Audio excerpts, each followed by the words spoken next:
In this video, I'm going to react to 7 outdoor objects you never see unless you're in America.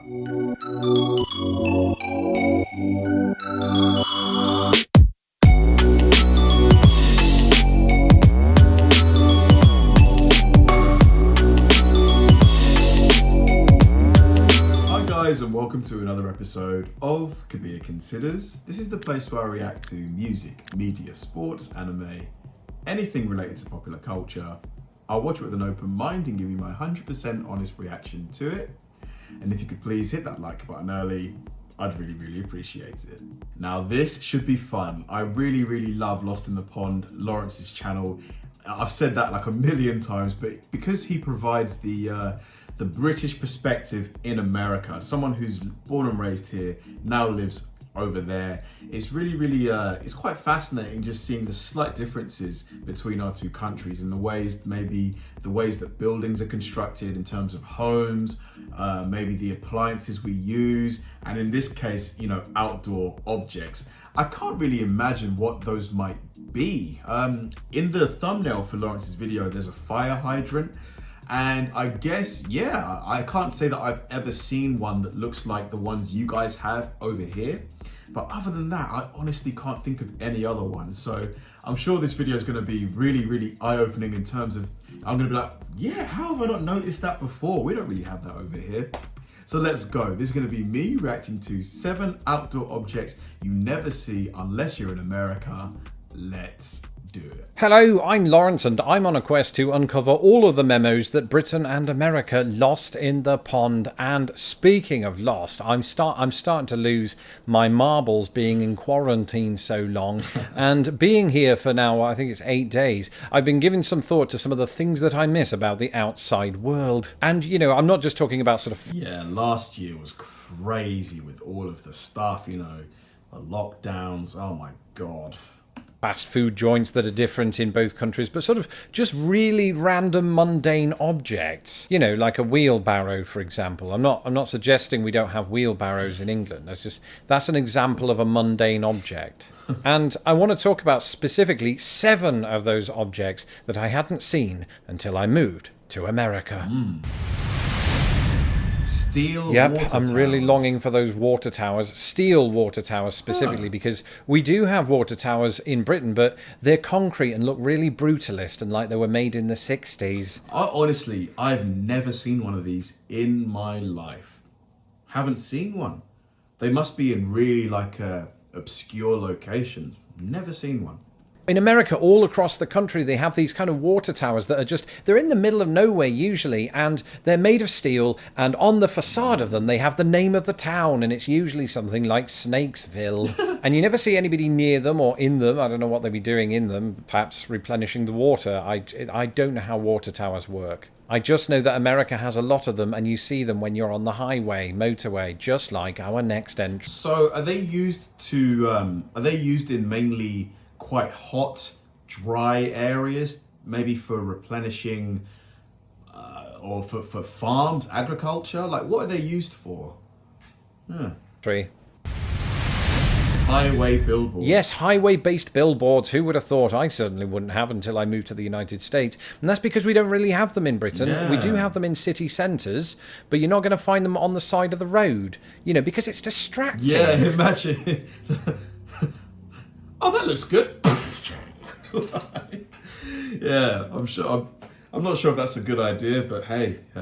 Especially when it says something, you know, profound like Jesus has risen, you're going to take notice of that and, you know, crash into the car in front of you. And if you don't have insurance, then you are screwed. Ironically, a lot of the billboards are for insurance, so at least you know who to call. I joked a moment ago about the kinds of things you might see on American highway billboards, but the truth is, anyone can really get an ad on those things. They often say, advertise here if there's nothing on it. And unless you have A, no heart, and B, a death wish, you also wouldn't want to crash into the back of one of these.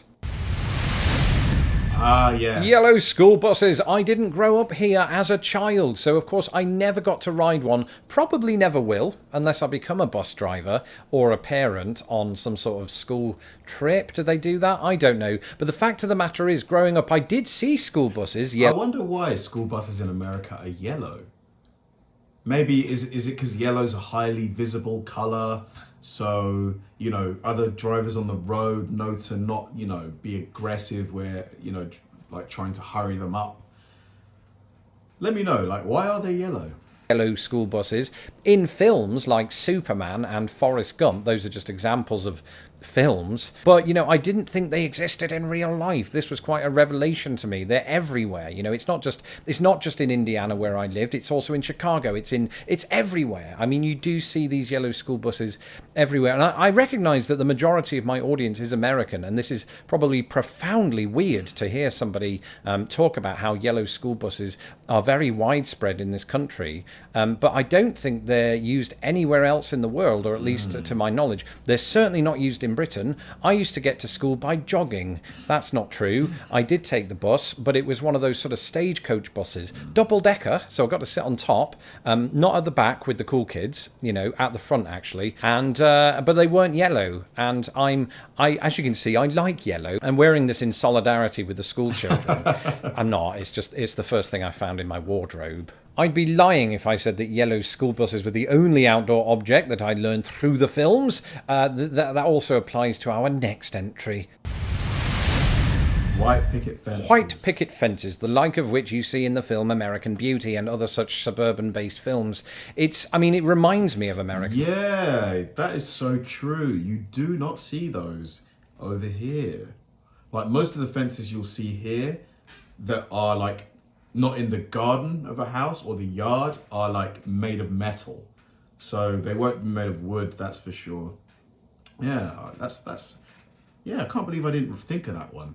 In suburbia, now that I've lived here long enough, but for the longest time, it was just part of the sort of movie set for me to make something look very pristine and idyllic and all of that. You'll occasionally see white picket fences here in different parts of Chicago. They're kind of rare, I suppose, but you do tend to see them at houses of families who've really taken care of their garden. Okay, and in Britain we don't have these kind of fences. A lot of our gardens are sort of framed off by brick walls, or sometimes just shrubs and bushes and things. That's not a euphemism. You'll also see in the US mesh fences around gardens as well. They're kind of low down, they're just high enough that dogs can jump over them, but never do because they're too stupid. And they seem like they're there to just sort of stop people from breaking in, especially those fences that have "Beware of the dog" on the side. Now, please, America, or anyone watching this, don't take this as a green light to think you can go and burgle people's houses in Britain. They still have security measures and fences too. I'm underplaying it, but we don't have white picket fences. We also don't have these. Front yard. Allow me to clarify, our houses do have mailboxes in the United Kingdom, except our mail doesn't go into a mailbox, it goes into a letterbox, and our mail's called the post. I hope that was clear. And those letterboxes are usually on the front door, right? So letterman or postman, letterman is a chat show Puts host. it through. Postman, post women, post people, right?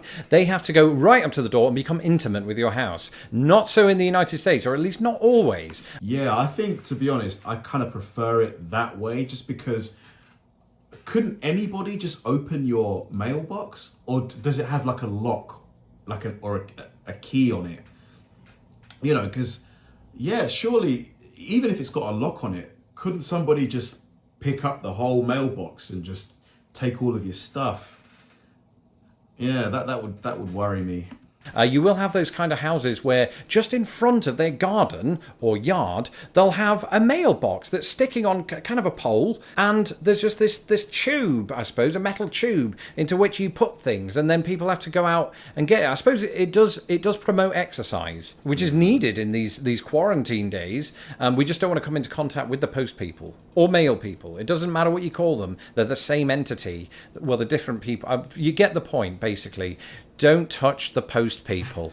And if you do, wash your hands for 20 seconds with soap, making sure not to get your water from one of these.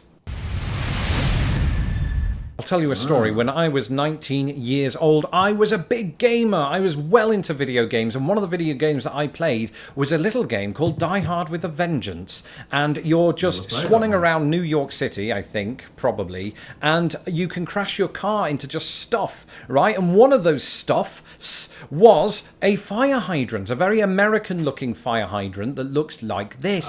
They're more or less cylindrical, speaking in a pitch that only dogs recognize, and I only described them as that that to differentiate them from fire hydrants in Britain. Fire hydrants in Britain are nowhere near as sexy, and believe me, I didn't think I'd wake up today and say that either. They're just these brutalist-looking square things with an H on them, and no, they're not for landing miniature helicopter, nor do they signify a hospital. I actually don't know what they do. If a fire breaks out in the middle of the road, when does that ever happen? I wouldn't know what to do. I don't know how to operate these things, right? Who does? The experts. Whereas American fire hydrants are absolutely gorgeous. They kind of look like elongated fireman helmets. Was that on purpose? Again, for the benefit of the dogs. Can anybody use a fire hydrant, or does it have to be a fire person, a fireman that uses it? I imagine it still has to be the fireman, because I imagine it's quite hard to, unlock it or open it. Can't have been, and I'm absolutely certain I wouldn't have made the correlation had I not been stuck in here for 8 days. I'm going mad, How does the outside world look right now? Do people still have wind chimes? Do they still, do they still raise these? The American flag, and I suppose there's a very good reason as to why I didn't encounter this until I moved to America, and it's because it's America's flag, so that makes total sense right off the bat. I think in Britain, pound for pound, we probably, or at least when I lived there, didn't fly the flag, the British flag, as much as America tends to fly its flag. It's very culturally ingrained to do that, isn't it? My in-laws do it, everybody does it, even educated fleas do it. That would be impossible. They don't have the... Yeah, if I had to put an estimate, I'd say, we do it way less, unless there's a sports tournament. If there's like the World Cup, the Football World Cup, or the Rugby World Cup, you'll see tons of flags everywhere, on cars, on homes. But throughout the year, it's not really a done thing over here. Strength to lift up fabric, but they're bloody smart, hence being educated. I don't know how I got sidetracked there. But yes, the US flag is absolutely everywhere. Again, this is not just something you'll see in films. And I think there's an understanding that Americans are deeply patriotic/patriotic. How do you pronounce it? Let me know in the comments below. And it's not just outside of people's houses that you'll see these flags. You'll see them on the back of trucks. You'll see them hanging on sort of company buildings. Don't know why I pronounced it like that. And just sort of everywhere. I mean, it really is everywhere. Sometimes you'll see absolutely huge American flags, and you can usually see them for about 5 miles away. That way at least you know what country you're in. And so that's it. 7 outdoor objects I only encountered after moving to America. I just wanted to list those to remind us of what we're missing. I mean, admittedly, we're missing quite a bit more than those things. Don't forget to follow me on... That was interesting. And like the last one in particular, the American flag, is one that I really should have guessed before, because you definitely see loads of American flags everywhere you go in America, whereas here it's very rare, honestly, really rare. Unless, like I mentioned, there's a sporting event going on. It's rare that you'll see a flag. What other ones? The white picket fence too.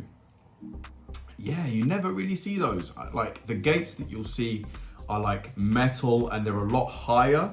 So they'll be like at least maybe 6 or 7 feet high. And what other ones? Yeah, the fire hydrant too. Yeah, like it's actually funny because I actually thought that our fire hydrants would look just like yours, but maybe they might be black or grey, something like that. But yeah, ours are completely different. Honestly, if I walked past our fire hydrant, I probably wouldn't even notice it. Like, whereas the American ones are quite striking in their appearance. Yeah, really fun video. I like Lawrence a lot. I love his channel. He really does a great job.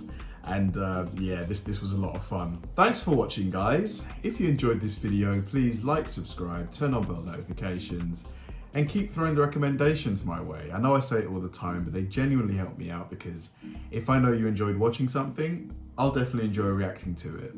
So like, subscribe, turn on bell notifications, keep throwing the recommendations, and I'll catch you in the next one.